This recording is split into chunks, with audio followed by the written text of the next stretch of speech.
Hello friends, welcome back to my channel. आज आम 30 to 34 size में देखो फ्रंट साइड कटोरी आम बैक साइडटा तार देखो यहीपरी भाव बोट नेक ब्लाउजर स्टिचिंगटा देखा। आपड़ जदि यार कटिंग वीडियो देखा चाहते डिस्क्रिप्शन में लिंक दे देखीदे ना मत कमेंट कर जनइबे मु तार लिंकटा आपन को शेयर करदेवी।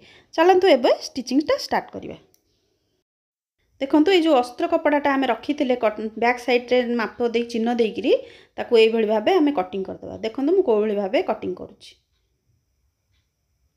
कटिंग करदेले तापरे एटा रहिला आमर अस्त्र कपड़ा आपरे ब्लाउजर मेन कपड़ा को आम रखा। देखो मुझे पिन केमती ऊपर लगे देछि आ एपट सेपट हेनी। तापरे ए चारि कड़ जाक आम ये जो डिजाइनटे होइछि से डिजाइन रे आम सिलाई करवा। देखो हाफ इंच मार्जिन देकी आम सिलाई करवा। देखो कौ हिसाब से आपन को देखा तो यही हिसाब से आम सिलाई करवा। हाफ इंच मार्जिन देखिए चारि कड़ जाक जो डिजाइन होइछि से डिजाइन रो चारि कड़ जाक आम सिलाई करवा।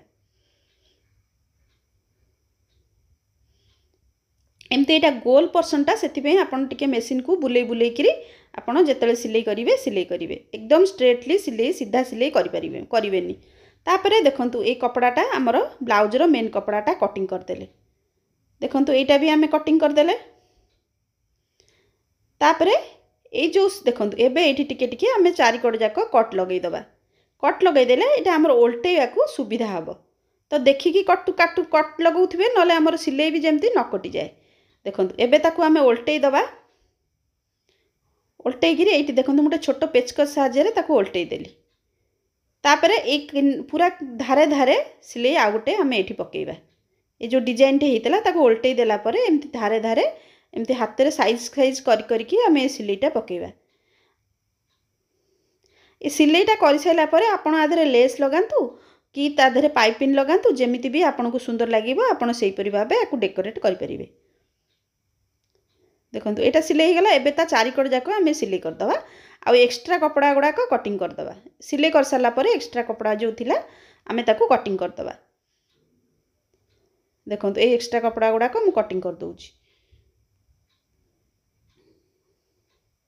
कटिंग कला परे आमे एठी आमर जो टक्सटा पड़े आमे से टक्सटा लगेदेवा। आमर बैक साइड रे जो टक्सटा पड़े दी साइड रे तो आमे से टक्सटा लगेदेवा। टक्स लागिला परे आमर एठी अंटापट्टी बसिबो। तो अंटापट्टी पे 1.5 इंच रु 2 इंच रा कपड़ा गोटे आपण ताकू काटिबे। ई मापे रे काटिबे। तो देखो मुझे काटी रखी देछि ताकू डबल करी एठी हम हाफ इंच मार्जिन देकी गोटे सीधा रे सिलाईटे करदबा। ताकू डबल कर देछि ए कपड़ाटी को। एटा हमर अस्त्र कपड़ार गोटे पीस ताकू कटिंग कर देली। तापरे एठी ताकू एमती ओल्टे देकी आरी ऊपर ऊपर आ गोटे धारे धारे सिलाई गोटे पड़िबो। ये सिलाईटा पर देखूँ तापर ताकू एमती ओल्टेकिरी आयरन भल भाव करदे। तापर ये आप हेम सिलाई करेंगे। तापर एबे आमे फ्रंट साइड जॉइंट करवा। फास्ट आमर कटोरी जॉइंट हम। देखो दीटा एक कटोरी को हाफ इंच मार्जिन देकरी आम ये सिलाईटा करदे। हाफ इंच रु कम मार्जिन देवेनि नले पपटा भल बनबनी। तापर ओल्टे देकरी देखो एक कटोरी तल भागरे ये हाफ इंच मार्जिन देकरी आमर ये फ्लिटटा पड़ो। जो टक्सटा आगट पटरे ये हाफ इंच ऊपर भी छाड़देवे। ये आमर गोटे प्लीट पड़ला। तापर आम देखु आमर कटोरी सेपटा केते भल आसी एपटे। तापर आमर एस पट्टीटा जॉइंट हम। एस पट्टीटा मु सब बेले कटोरीटा ऊपर रखे एस पट्टीटा तले रखी जॉइंट करे। आपन को जेमिति सुविधा हम आपन सेमिति भावे जॉइंट करेंगे। देखंतु मु एस पट्टीटा जॉइंट करुच्ची। जॉइंट कला परे आमर तले एटा बेल्टटा जॉइंट हम। बेल्टटारे मु हाफ इंच रु टिके कम कपड़ा मार्जिन रखी आपन जॉइंट करेंगे। ता उपरे आउ गोटे सिलाई एमती पकईदेवे फिनिशिंग पे। आमर दी पट साइड देखंतु हो गला। दी पट कला परे आपन मापिकी देखिबे आमर हुक पट्टी आउ दी काज पट्टी दीटाक समान रहिबा निहाती दरकार नले आपनकर छोट बड़ हम। एबे आमे हुक पट्टी पे मु 1.5 इंच रा गोटे कपड़ा काटिकी ताकू डबल करी ऊपर हाफ इंच मु छाड़ी देछि। तापर एठी सिलाई गोटे पकेइली आउ एठी देखंतु हाफ इंच तले भी छाड़ी दे एठी फोल्ड कर दे सिलाईटा करदेली। एटा हमर हुक पट्टी लागुछि। तापर एटा को एमती खोलिकी तापरे आउ गोटे सिलाई ये आमर पकईदे तापरे यहाँ हुक पट्टीटा आमर भीतर पटू फोल्ड हुए तो ये हुक पट्टीटा आम ये सिलाई करदे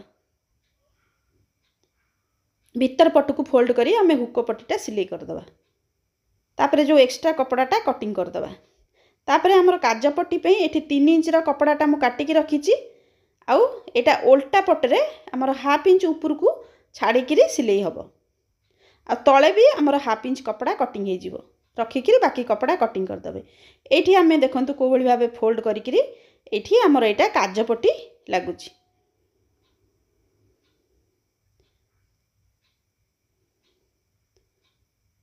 देखो यहाँ आमर काजपट्टीटा लगगला आ जो एक्स्ट्रा कपड़ा थिला मु कटिंग करदेली एतिक कर सारा पर भी आम आउ थे मापिकी देखा आमर हुकपट्टी काजपट्टी सामान अच्छी कि नाई तापरे जाइकी बेकपट्टी लगेबे मुझे तेरछारे कपड़ा काटिची एठी तापरे हाफ इंच मार्जिन देकरी मुझे कपड़ाटा को डबल करी लगेबी देखूँ यहाँ भीतर को फोल्ड कली एठी हाफ इंच मार्जिन देकी मुझे सिलाई करुच्ची एटा बिल्कुल टाणिबा दरकार नहीं सेमती आराम से यहाँ को सिलाई हो तापरे यहाँ कटिंग कर देकी आमर ये देखूँ टिके नाकु बेकटा भल भाव सेप आसापी टिके कट लगेदेली कट लगेकी यहाँ ओल्टेकी आउ गोटे सिलाई से धारे धारे मु पकईदेवी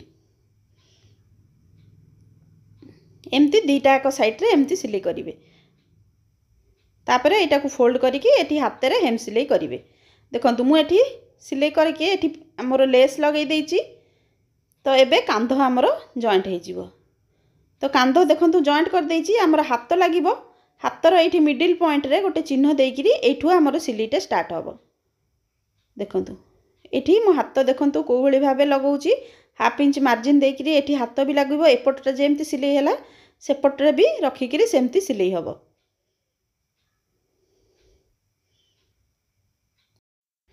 देखो हाथ सिलाई कर सारापर आमर फिटिंग चिन्ह दिहब यहाँ आमर 32 साइज ब्लाउज तो 32 चारि भागरू भागे हूँ 8 तो 8 रे चिन्ह दिहब तापरे आमर अंटा अच्छी 28 ता चारि भागर भागे हूँ 7 7 रे चिन्ह दिहब तापरे ये सीधा लाइन टे बसिबो तापरे हाथ हूँ आमर मोहरी हूँ 5.5 तो 5.5 इंच रे चिन्ह दिहब एमती होकर यहाँ फिटिंग चिन्ह ये सिलाईटा आपड़ करेंगे तापर एपट साइड देखो यहाँ आमर काजपट्टी लगी एक्सट्रा जॉइंट होती तो सहीटा को चिन्ह देवेनि से छाड़ी देकर एपट को चिन्ह देवे से 8 इंच रे चिन्ह दिहब ये भी से 7 इंच रे चिन्ह दिहब आ हाथ में आमर से 5.5 इंच रे चिन्ह दिहब